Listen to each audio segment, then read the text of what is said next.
Hey everyone, and welcome to another episode of The Financial Advocate. As always, it's your host, Colin Meeks, along with myself, Ryan Stark. And today we're going to be talking to you about Medicaid planning and specifically a Medicaid annuity.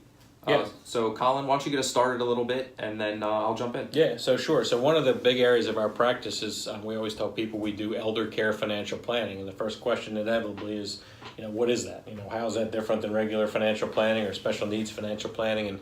And, quite simply, it's when we're dealing with somebody, normally it's their grown children. They come to us and say, hey, mom and dad need help. They're not getting around like they used to. They need assisted living, they need a nursing home, they need home care. What can we do, number one, to put them in the best place possible, physical-wise, to make sure that, they get the care they need and they can live their life comfortably and happily.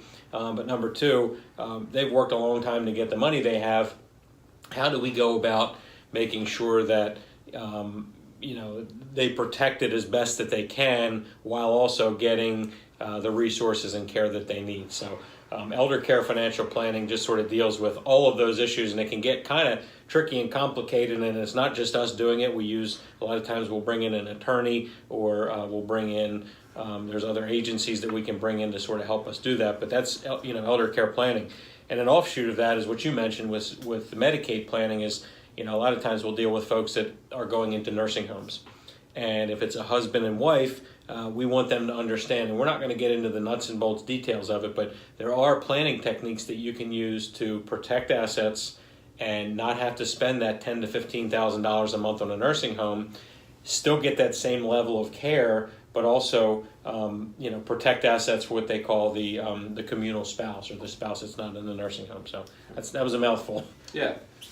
So why I like doing this, and why I wanted to choose this as a topic also, is because I've mentioned this to a few family members, and most people, even if you're in the insurance world or touching on finance and understand money, you still never heard of this. Yeah. Most people don't know about it, and it's not something that we ever push people to, because like you said, it's usually coming from the advice of an attorney, a paralegal, or some other professional. But it's important to at least bring it up so that you know the situation, so that you can at least know where to go to get your answers. Right. And I was brought into the business back in 1994 through John Hancock, and my first job was selling long-term care insurance.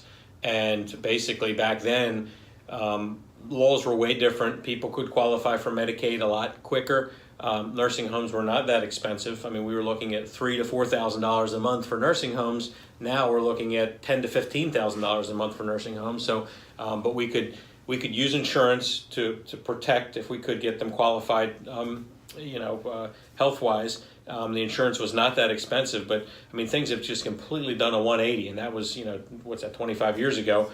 So now we're dealing with, and we got into doing Medicaid annuities probably, I did maybe 15 to 20 years ago, just getting referrals from different local professionals.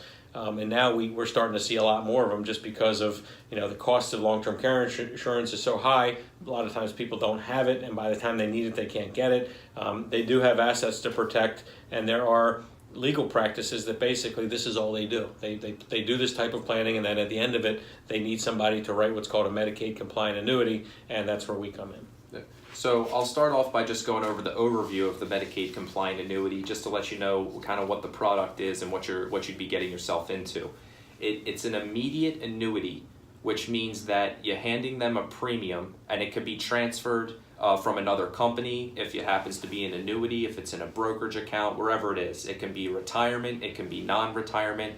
So it could be a qualified transfer from a 401k. It could be writing a check out of your checking account. The point is, once you fund this annuity, it's meant to give you your money back, but it takes the money out of your assets, so doesn't qualify as an asset anymore. It qualifies as income, right, so that you're able to qualify for Medicaid. So the way Medicaid looks at money is countable and non-countable, and what Ryan's describing there is it takes money from being countable and puts it in the non-countable pocket.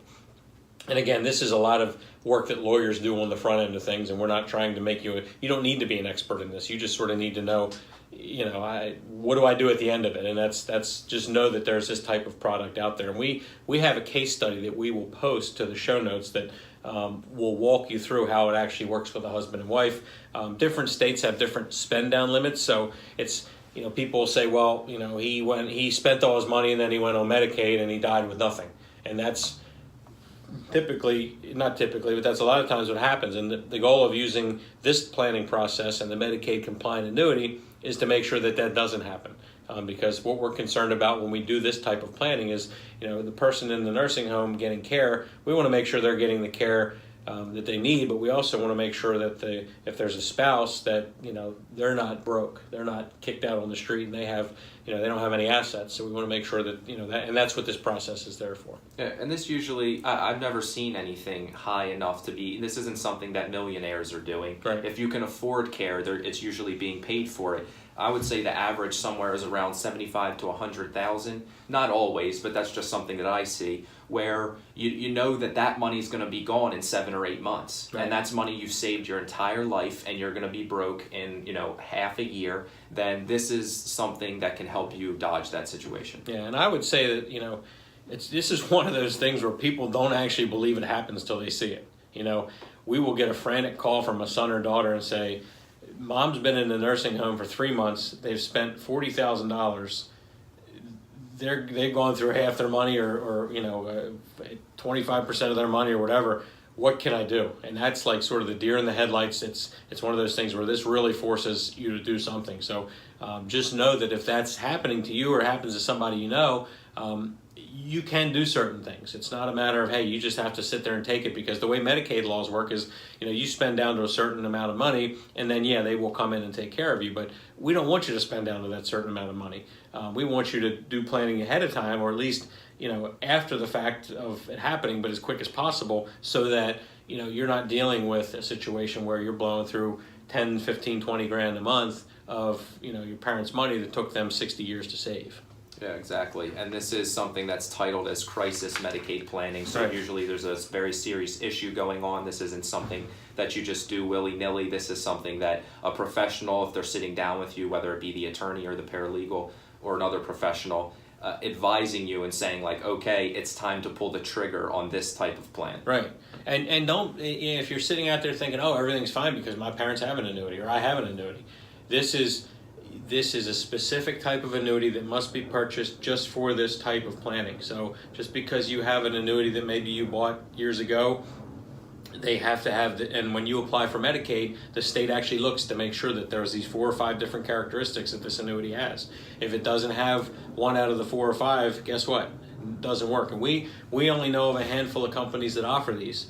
We do business in Maryland and the surrounding states, but most states are, insurance is regulated by state. The companies that we know that deal with these are, across the country, but not every insurance company has these qualifications. So it's a very specific type of product that you should only be buying it in this situation. It's not something you buy and just say, okay, I hope that this works somewhere down the line. Absolutely, and that's a really good point. One of the specifics is, at least for Maryland, is we make sure that Maryland is the primary beneficiary on this policy. So if you're wondering why would a state allow this, I think there's a few reasons. And honestly, it does go back and forth in an argument in terms of the state and how attorneys feel and will this continue. I think there was a case about it a little while ago where they were wondering, are we going to keep these Medicaid annuities around? And they are still around because they solve more than one purpose, or they have more than one purpose.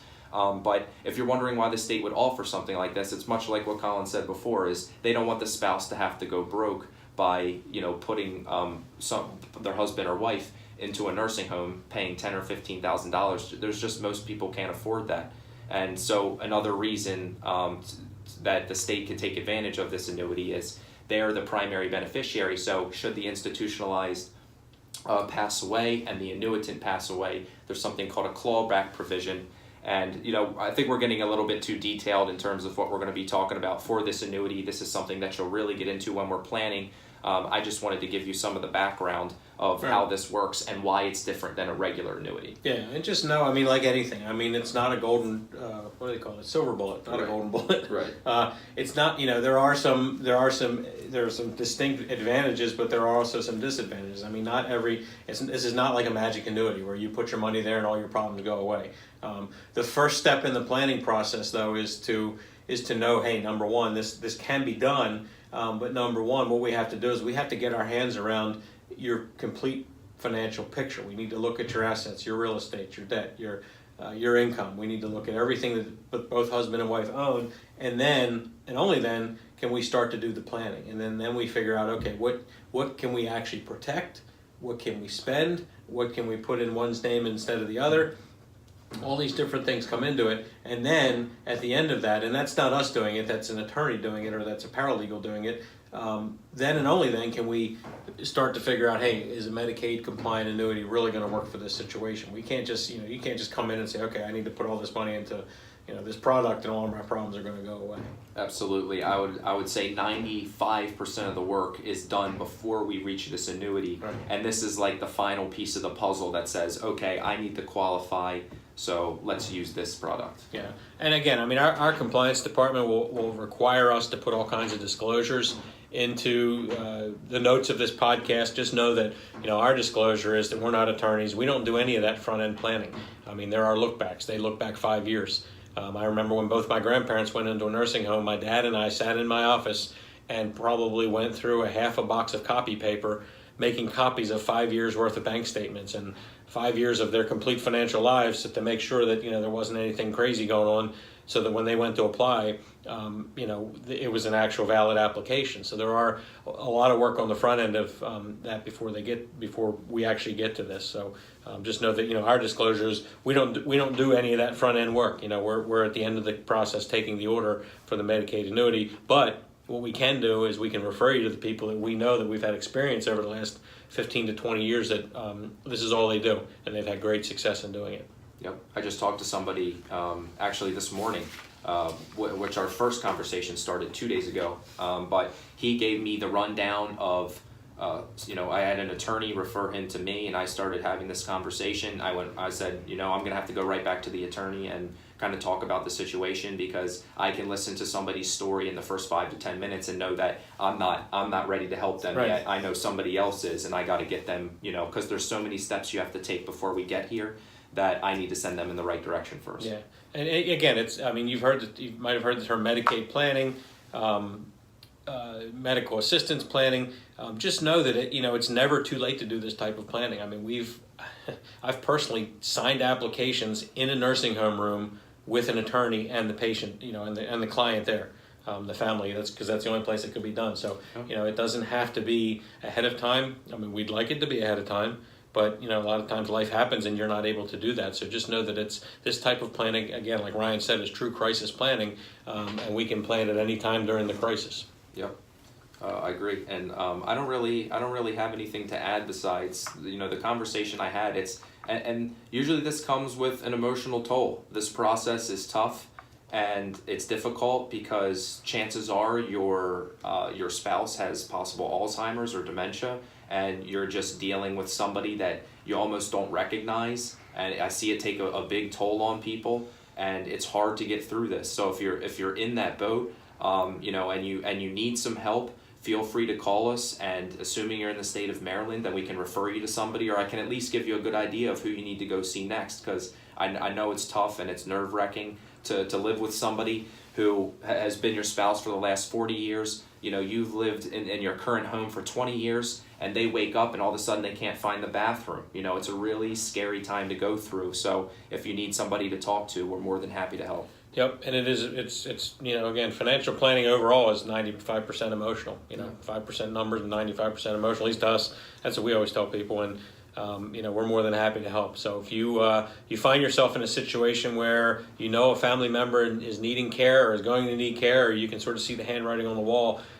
sooner rather than later, get in touch with somebody that can help you. And like I said, we do the elder care financial planning on a daily basis, and we're more than happy to help you through that process. So thanks for listening to another episode of The Financial Advocate. We will post a lot of notes to the show notes here, so if you're in the car listening to this, you can hop on the website at marylandfinancialadvocates.com. Check out all of our podcasts and download a lot of the resources that we talk about. So thanks, Ryan. Of course.